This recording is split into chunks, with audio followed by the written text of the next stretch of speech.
St. Simon's Island, Georgia, is known to most Georgians as a vacation spot.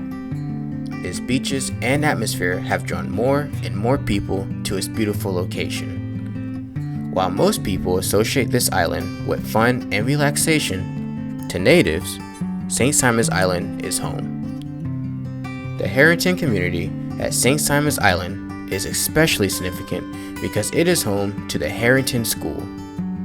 This African American schoolhouse was built in the 1920s and still stands today. In addition to the community's historical value, Harrington natives all cherish one thing: everyone is like family. If I did something over on North Hampton, my grandmother didn't have a telephone. There was only 2 telephones in this area, and I think that was Lucinda had a phone, and I think Adam Ramsey didn't have a phone. But you didn't, your grandma Apple. Yeah. But you weren't allowed to touch that telephone. I could do something on North Harrington, and by the time I got back up here on the corner of Frederick Road, it was to my grandmother's house. And you didn't hear no drums beating or nothing. My grandmother would come out on Frederick Road. Lucinda house is right up here on the corner, Mama Lou Lane. She would walk out in the middle of that road. I mean, it was a dirt road. And you would hear my grandmother go, Lucinda. She'd do it about 2 or 3 times. And after a while, you see Lucinda step out right in the middle of the road in front of her house. And they would stand there that distance and hold a conversation. That's how quiet it was. You didn't hear, that's all you heard was the 2 of them, but they sang it in that chanted voice. And they was 20, 30 minutes, they could stand there and have a whole conversation. But you never heard nobody going out there from South End to North End. And I still had, right now today, I'll be 66 years old in June, and I still understand how that word would get all the way back around that side of it. St. Simon's residents reflect on living in the same neighborhood as whites and playing with both black and white children. To this day, I still talk to them, we correspond or whatever. To this day, the Goulds was one family,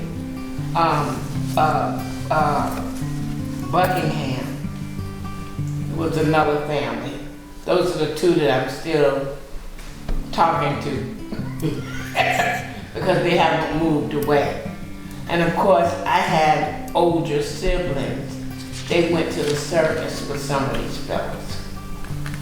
So, but living on St. Simon's was like a dream come true. First of all, I lived in a part where there was a lot of people. All kinds of people. We had people that came to St. Simon's just for the summers. We had people that actually came over to St. Simon's to work. So I get a chance to go to the village sometimes, do a little crabbing. I don't know about fishing, but do a little crabbing. Go back home and be happy. Play in the yard. The old house was in the center of this property. So I had a lot of room to play.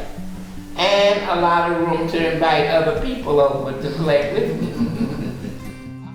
Henry Chip Wilson recalls being called the traitor by other children because he liked to switch teams, and remembers sneaking into nightclubs after dark with his friends. But after dark, we'd take a path which went right almost through here on the other side of the school here, and it would bring you right into it. And we would sit down there just to see who gets the drunkest.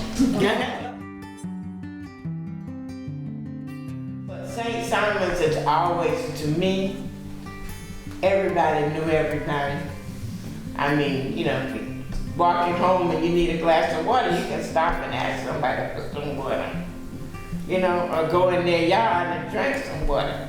Memories of the grapevine telephone, getting into mischief, and interacting with everyone as if they were all family is what makes people like Amy Roberts and Henry Chip Wilson proud to call St. Simon's Island home.